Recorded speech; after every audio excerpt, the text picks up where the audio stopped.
नमस्कार दोस्तों, स्वागत करते हैं एक और नए वीडियो में। और आज के इस वीडियो में हम लोग जानेंगे गोनोरिया के बारे में। गोनोरिया हमारा क्या है? वो एक सेक्सुअल ट्रांसमिटेड डिजीज है। ठीक है, सो इस वीडियो में हम लोग इसी के बारे में जानेंगे। देन इससे पिछली वीडियो में हम लोगों ने डिस्कस किया था सिफिलिस डिजीज के ऊपर, वो भी हमारा सेक्सुअल ट्रांसमिटेड डिजीज था। यदि आपने उस वीडियो को नहीं देखा है तो जाइए, डिस्क्रिप्शन में आपको लिंक मिल जाएगी, आप वहां से जाकर के उसको देख सकते हैं।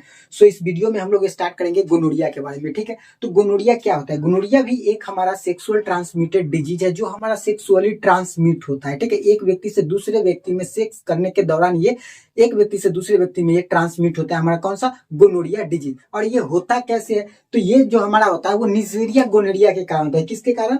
Neisseria gonorrhoeae.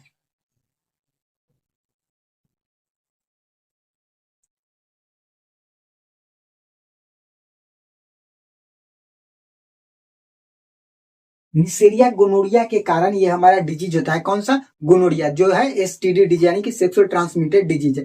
और ये इफेक्ट किसको करता है? तो जो हमारा लोअर जेनाइटल ट्रैक होता है और रेक्टम जो होता है उसको ये इफेक्ट करता है। किसको? लोअर जेनाइटल ट्रैक और रेक्टम को। ये हमारे किसी मतलब निसेरिया गोनोरिया बैक्टीरिया जो है वो अगर किसी व्यक्ति में अगर जाता है तो वो किसको अफेक्ट करता है? तो जो हमारा लोअर जेनाइटल ट्रैक होता है उसको और रेक्टम को ये अफेक्ट करता है। हमारा कौन सा? Neisseria gonorrhoeae. अगर ये तो हमारा उसका क्या हो गया? कॉज हो गया। लेकिन अगर इसमें सिम्टम्स की बात करें कि अगर गोनोरिया में लक्षण क्या क्या दिख सकता है, उस चीज की बात करें तो देखिए, सबसे पहले क्या कहता है कि संक्रमण में लोअर सर्वाइकल कैनाल इन्वॉल्व होने के कारण। ठीक है, या तो आप लोअर जेनाइटल कैनाल भी बोल सकते हैं या फिर सर्वाइकल कैनाल भी बोल सकते हैं। ठीक है, तो यहाँ पे क्या है कि ये दोनों इन्वॉल्व होता है, क्योंकि जो निसेरिया गोनोरिया है वो हमारा किसको अफेक्ट करता है? मेनली तो लोअर जेनाइटल ट्रैक को और रेक्टम को इफेक्ट करता है। तो इसका इन्वॉल्व मतलब निश्चित है कि ये इन्वॉल्व रहेगा। और जब ये इन्वॉल्व रहता है तो इसमें क्या क्या देखने को मिलता है? देखिए, सबसे पहला जो देखने को मिलता है abnormal vaginal secretion. Abnormal vaginal secretion वो होता है जैसे कि वेजाइना से जो है वो एबनॉर्मल सिक्रेशन होते रहेगा। देन जो सिक्रेशन होगा वो क्या करेगा? स्मेल भी करेगा। क्या करेगा?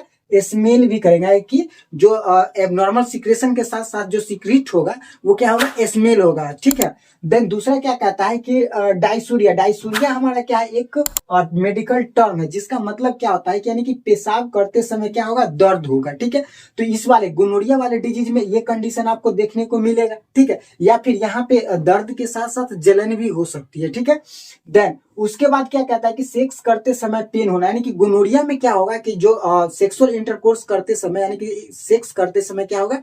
पेन होगा।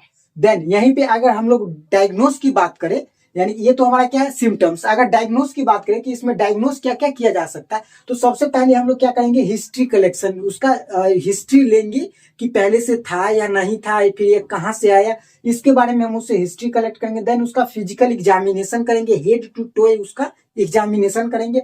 देन यहाँ पे क्या कहता है कि इन्फेक्शन का पता लगाने के लिए, यानी कि इन्फेक्शन का पता लगाने के लिए जो हमारा वेजाइना से सिक्रेशन हो रहा था उसका और जो यूरिन पास आउट हो रहा था, यानी कि यूरिन में पेनफुल यूरिनेशन हो रहा था, उसके लिए हम लोग क्या करेंगे? यूरिनेशन करेंगे। देन यूरिन एग्जामिनेशन करेंगे। देन दूसरा क्या कह रहा है कि वेजाइनल सिक्रेशन एग्जामिनेशन। ये दोनों डायग्नोस करेंगे तो हमें पता चल रहा है कि हाँ गोनोरिया है या फिर नहीं है। यदि पर्सन में अगर गोनोरिया का कंडीशन है यानी कि डिजीज है वो, तो उसके लिए हम लोग ट्रीटमेंट क्या प्रोवाइड करेंगे? तो देखिए, मैनेजमेंट में सबसे पहला एक्यूट फेज, देन दूसरा है क्रोनिक फेज। ठीक है, दो टाइप में करेंगे। एक्यूट फेज क्या होगा? जो शॉर्ट टर्म के यानी कि कम समय से अगर उसको है गोनोरिया तो उसके लिए हम एक्यूट फेज को अप्लाई करेंगे। देन अगर लंबे समय से है तो उसके लिए हम लोग क्या करेंगे? क्रोनिक फेज को अप्लाई करेंगे। ठीक है, तो देखिए एक्यूट फेज में हम लोग क्या करेंगे?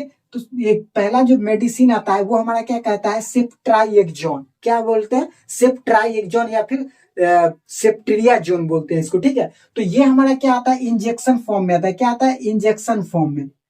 ठीक है, ये हमारा क्या हो जाएगा? इंजेक्शन हो जाएगा। और इंजेक्शन जो हम लोग देंगे वो कितना देंगे? तो ये जो हमारा आता है ये 250 mg, कितना? 250 mg इंजेक्शन उसको प्रोवाइड किया जाता है। ठीक है, देन ये हमारा क्या है? सिप्रोफ्लॉक्सासिन। ये हमारा क्या है? टैबलेट, जो 500 mg उसको प्रोवाइड करना होता है। तो एक्यूट फेज में हम लोग दो मेडिसिन देते हैं, एक इंजेक्शन देते हैं और एक टैबलेट देते हैं। वो क्या है? Ceftriaxone 250 mg, then ciprofloxacin 500 mg tablet हम उसको प्रोवाइड करवाते हैं।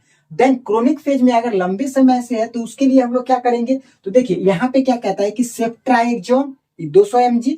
ठीक है, 250 mg। देन सिप्रोफ्लॉक्सासिन कितना? 500 mg। और ये दोनों मेडिसिन हमको कंटिन्यू यानी कि रेगुलर कितने दिनों तक, तो 7 डे तक, यानी कि 7 दिनों तक हम उसको प्रोवाइड करवाएंगे। क्या, ये सेफ्ट्राइएक्सोन, देन दूसरा क्या है सिप्रोफ्लॉक्सासिन 500 mg हम उसको प्रोवाइड करवाएंगे। ये हमारा आता है इंजेक्शन फॉर्म में, और ये हमारा क्या रहेगा टैबलेट फॉर्म में। ठीक है, 500 mg हम लोग क्या देंगे, टैबलेट देंगे। तो ये तो हो गया कि जो अगर किसी मेल या फीमेल में अगर है, यानी कि ये गोनोरिया डिजीज है, तो उसके लिए हम लोग ये ट्रीटमेंट प्रोवाइड करवा देंगे। लेकिन अगर कोई इन्फेंट में यानी कि कोई बच्चे में अगर ये डिजीज देखा जाता है, तो उसके लिए क्या आता है हमारा, ये देखिए सबसे पहला कहता है कि क्रॉस इन्फेक्शन का रोकथाम करना, यानी कि जो मदर में है, मदर से बच्चे में अगर बच्चा में है तो बच्चे से अगर मदर में ना हो जाए, इसके लिए क्रॉस इन्फेक्शन को मतलब रोकने के लिए हम लोग क्या करेंगे, इसको आइसोलेट कर देंगे। क्या कर देंगे, आइसोलेट कर देंगे। ठीक है, ताकि एक व्यक्ति से दूसरे व्यक्ति में ये ना फैले। ठीक है, देन दूसरा क्या कहता है कि नवजात का उपचार पेनिसिलिन से करें। यदि इसके अलावा अगर गोनोकोकाई बैक्टीरिया है, अगर उसमें है, तो उसका उपचार हम लोग क्या करेंगे, पेनिसिलिन से करेंगे। ठीक है, पेनिसिलिन हमारा क्या है, एंटीबायोटिक है। क्या है, एंटीबायोटिक, जो क्या करेगा, गोनोकोकाई से लड़ेगा। तो इसके लिए हम लोग क्या देंगे, पेनिसिलिन देंगे। देन दूसरा क्या कहता है कि गोनोकोकाई पेनिसिलिन से अप्रभावित है, यानी कि अगर हम जो गोनोकोकाई है, अगर उसके लिए हम ट्रीटमेंट में पेनिसिलिन दे रहे हैं, अगर उससे वो ठीक नहीं होता है या फिर उससे कोई प्रभावी नहीं पड़ रहा है उसके, तो उसके लिए हम लोग क्या प्रोवाइड कराएंगे, तो सेफ्टोजाइम। देन दूसरा क्या है, सेफ्ट्रियाक्सोन। ये दोनों यूज हम लोग कर सकते हैं। मतलब कि अगर देखिए, जैसे कि गोनोकोकाई बैक्टीरिया अगर इससे पेनिसिलिन से अप्रभावित है, यानी कि बच्चे में उससे ठीक नहीं हो पा रहा है, ठीक है, तो उसके लिए हम लोग क्या करेंगे, सेफ्टोजाइम। देन दूसरा क्या करेंगे, सेफ्ट्राइएक्सोन इंजेक्शन का उपयोग हम लोग कर सकते हैं उस नवजात के लिए। ठीक है, देन ये अगर कोई मदर इन्फेक्टेड नहीं है या फिर इन्फेक्टेड है, तो उसको ट्रीटमेंट करना चाहिए। क्या, उसको ट्रीटमेंट करना चाहिए। अगर कोई मदर में गोनोरिया डिजीज है तो उसको क्या करना चाहिए, ट्रीटमेंट करना चाहिए। यदि नहीं है तो उसको और भी प्रिवेंशन करना चाहिए। ठीक है, देन दूसरा क्या कहता है कि डिलीवर के दौरान एंटीसेप्टिक का उपयोग करना चाहिए, यानी कि जब जो महिला अगर गोनोरिया डिजीज से ग्रसित है, तो जब उसका डिलीवर होने वाला, तो उस टाइम में एंटीसेप्टिक का यूज करेंगे। ठीक है, देन दूसरा क्या कहता है, नेक्स्ट क्या कहता है कि संक्रमित नवजात को अलग रखना चाहिए, यानी कि जो मान लीजिए कि अगर इन्फेक्टेड बच्चा है, तो उसको अलग बच्चों से, जैसे कि जो भी सुरक्षित है, उन सब से उसको क्या करना चाहिए, अलग रखना चाहिए। सो इतना ही। अगर वीडियो अच्छी लगी हो तो प्लीज वीडियो को लाइक कीजिए, चैनल को सब्सक्राइब कर लीजिए और वीडियो को ज्यादा से ज्यादा शेयर कीजिए।